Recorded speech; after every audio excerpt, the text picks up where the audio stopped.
Bonjour à tous, j'espère que vous avez passé un très bon week-end, un très bon culte pour la gloire du Seigneur, que Dieu vous renouvelle, vous fortifie et vous bénisse ainsi que toute votre famille. Alors, une question pour nous, mais on est dans l'imaginaire, d'accord? On imagine que notre vie est menacée, soit par un psychopathe qui veut notre peau, imaginez, hein, auquel cas nous allons certainement réagir en essayant de nous défendre, hein, parce que là on ne tend pas l'autre joue, quand quelqu'un veut notre peau, on se défend, hein, on n'est pas fou non plus, voilà, on se défend. Notre vie peut être menacée par la maladie aussi, alors à faire preuve de foi, de prière, avec l'église, etc. Bon, voilà, donc si notre vie est menacée, comment réagissons-nous ? Deuxième question, et c'est là vraiment où je veux en venir. Si nous sommes parents et que c'est la vie de notre enfant qui est menacée, comment est-ce que là, on va réagir ?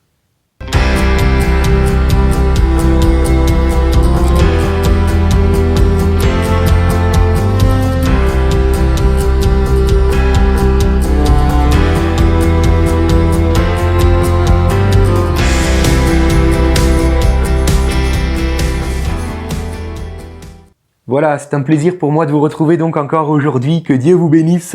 On est autour de la parole du Seigneur, du café, voilà, un café à la fois ou du petit déjeuner, je ne sais pas. Un temps que nous voulons offrir au Seigneur en début de journée, en priorité du reste en tout cas, voilà, parce que nous voulons placer Dieu en premier dans nos vies. Alors, nous avons parlé déjà de Joseph, nous avons parlé de ses frères, de ce temps où ils vont se retrouver, de tout ce qui précède ces retrouvailles plutôt. Aujourd'hui, j'aimerais que nous puissions nous arrêter sur Jacob, le père. Comment lui va-t-il vivre tout cela finalement ? Vous savez, il est toujours plus facile de supporter la menace, pour répondre à la question posée en introduction, hein, lorsque cette menace nous concerne nous-mêmes, notre propre vie, que lorsqu'elle concerne quelqu'un de notre famille. Alors là, souvent, on perd pied. C'est tellement vrai. Vous savez, les frères de Joseph vont revenir de l'Égypte après avoir cherché une première fois du blé, après avoir être resté là-bas 3 jours en prison, et ils vont revenir à 9 et non pas à 10, puisque Siméon va rester en prison. Et sur le chemin pour rentrer chez eux en Canaan, ils vont voir que l'argent qu'ils avaient donné pour payer le blé leur a été restitué dans leur sac. Et ils vont d'emblée se dire, mais ça c'est pour nous accuser de vol dès qu'on va revenir en Égypte. C'est pour notre perte. Et ils vont revenir comme ça, vers Jacob. Ils vont expliquer tout cela à Jacob en rajoutant, le vizir nous demande de revenir avec Benjamin. Sans quoi il ne libérera pas Siméon. Et là on lit, j'aimerais lire avec vous, Genèse 42, les versets 36 à 38, voyons un peu la réaction de Jacob. Il est écrit, Jacob leur père leur dit, « Vous me privez de mes enfants. Joseph n'est plus, Siméon n'est plus, et vous prendriez Benjamin ? C'est sur moi que tout cela retombe. Ruben dit à son père, tu feras mourir mes 2 fils. Si je ne te ramène pas Benjamin, remets-le entre mes mains et je te le ramènerai. Jacob répondit, mon fils ne descendra point avec vous, car son frère est mort et il reste seul. S'il lui arrivait un malheur dans le voyage et que vous allez faire, vous feriez descendre mes cheveux blancs avec douleur dans le séjour des morts. Au chapitre 43, verset 6e, Jacob dit alors, « Pourquoi avez-vous mal agi à mon égard en disant à cet homme que vous aviez encore un frère ?» Et puis on continue la lecture, au chapitre 43, toujours verset 11 à 14, Israël, donc Jacob leur père, leur dit, « Puisqu'il le faut, voilà, à un moment donné, il n'y a plus rien à manger, tout le blé qu'ils avaient ramené a été utilisé. Puisqu'il le faut, faites ceci, prenez dans vos sacs des meilleures productions du pays pour emporter un présent à cet homme, un peu de baume et un peu de miel, des aromates et de la myrrhe et des pistaches et des amandes. Prenez avec vous l'argent au double et remportez l'argent qu'on avait mis à l'entrée de vos sacs. Peut-être était-ce une erreur. Que le Dieu Tout-Puissant vous fasse trouver grâce devant cet homme, et qu'il laisse revenir avec vous votre autre frère et Benjamin. Et moi, si je dois être privé de mes enfants, que j'en sois privé. Amen. Alors, est-ce que vous savez quel âge a Jacob au moment de ce que nous venons de lire ?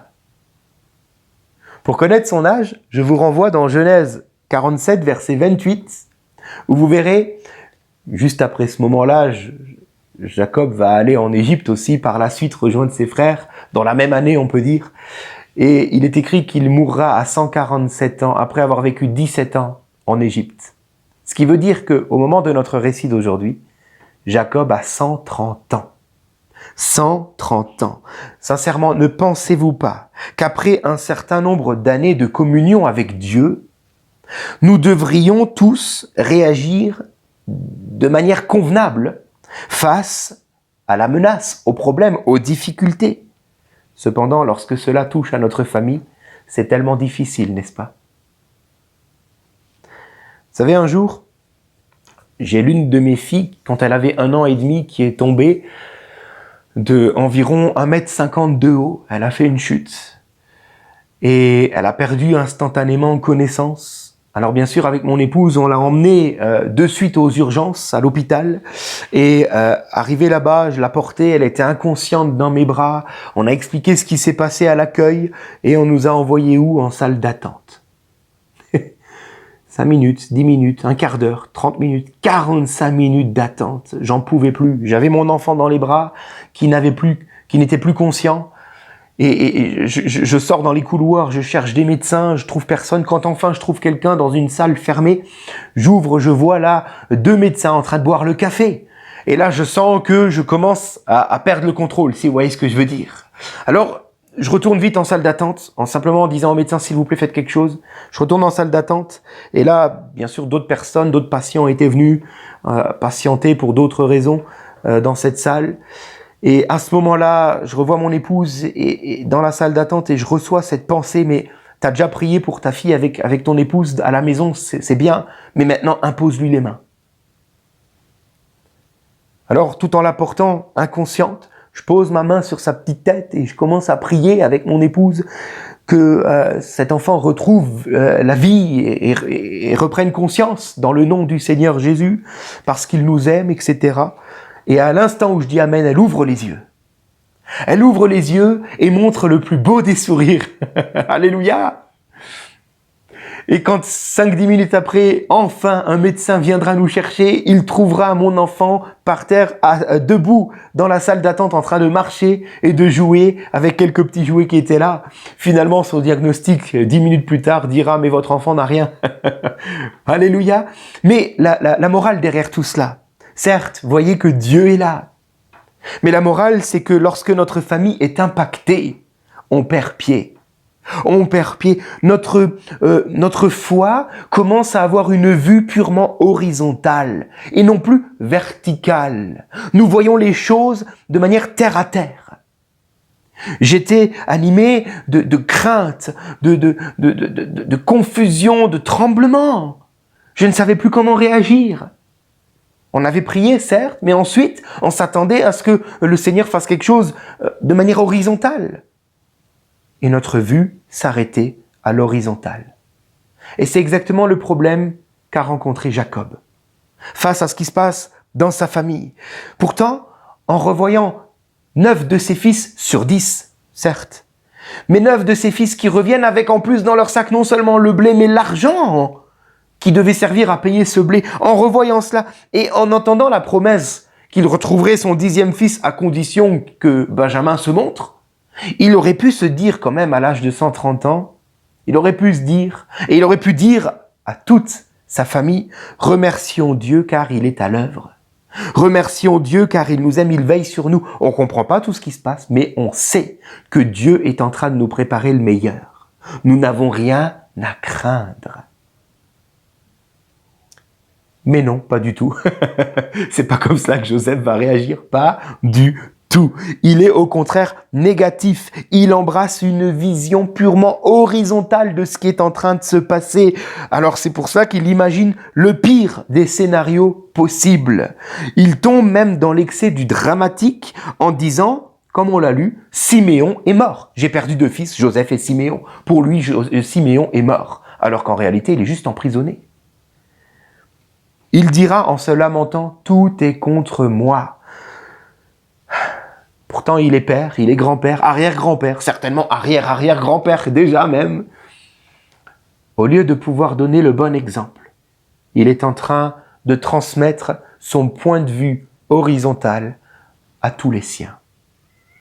Et c'est certainement la pire des choses à faire. Il pleurniche sur son sort. Où est Dieu dans tout cela?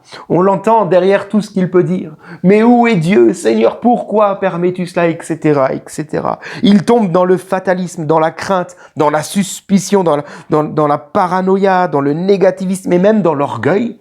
Oui, parce que il dira, pas question que vous emmenez Benjamin.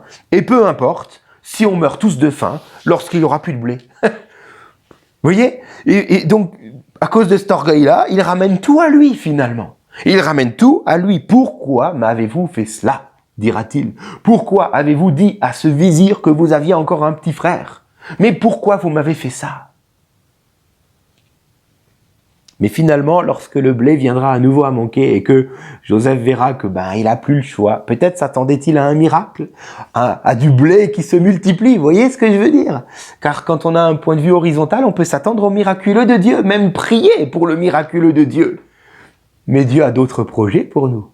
Il souhaite nous faire grandir dans l'épreuve et que nous puissions commencer à changer notre regard et à voir de manière verticale et non plus horizontale. Et cela ne veut pas dire nous attendre au miraculeux. Mais une fois qu'il sera donc obligé, il va accepter que Benjamin accompagne ses 9 frères en Égypte pour aller encore une fois chercher du blé. Mais il ne va pas laisser Benjamin partir n'importe comment. Il va donner une ceinture de sécurité, mais encore une fois une ceinture de sécurité horizontale. C'est-à-dire, il va dire prenez des cadeaux, on l'a lu, emmenez des cadeaux pour essayer d'amadouer le vizir égyptien. C'est exactement la même stratégie que Jacob avait déjà utilisé lorsqu'il devait faire face à son frère Ésaü au jour des retrouvailles. Rappelez-vous. Il va proposer plein de cadeaux pour essayer d'amadouer Ésaü. Il va faire la même chose pour amadouer le vizir égyptien. Et il termine en disant au revoir à ses enfants avec une parole qui paraît être empreinte de foi puisqu'il dira, comme on l'a lu, que le Dieu Tout-Puissant vous fasse trouver grâce devant cet homme et qu'il vous laisse revenir avec votre autre frère Siméon et avec Benjamin. Et là, on a envie de dire, ça y est, Jacob retrouve la foi. Alléluia, même si ça arrive au dernier moment, mais il retrouve la foi. Eh ben non, parce qu'en réalité, il termine sa prière, ou plutôt son encouragement, en disant et moi, si je dois être privé de mes enfants, que j'en sois privé. Oh, c'est tellement dur lorsque les nôtres sont touchés, lorsque les nôtres sont concernés. C'est tellement dur de garder nos yeux fixés sur le Seigneur. Le problème se situe uniquement sur notre champ de vision. Lorsque ceux que nous aimons sont menacés, nous adoptons un point de vue horizontal. Et puis si nous sommes entourés de gens qui n'ont pas vraiment la foi, alors là, malheur à nous, j'ose dire. Qui nous aidera à relever la tête?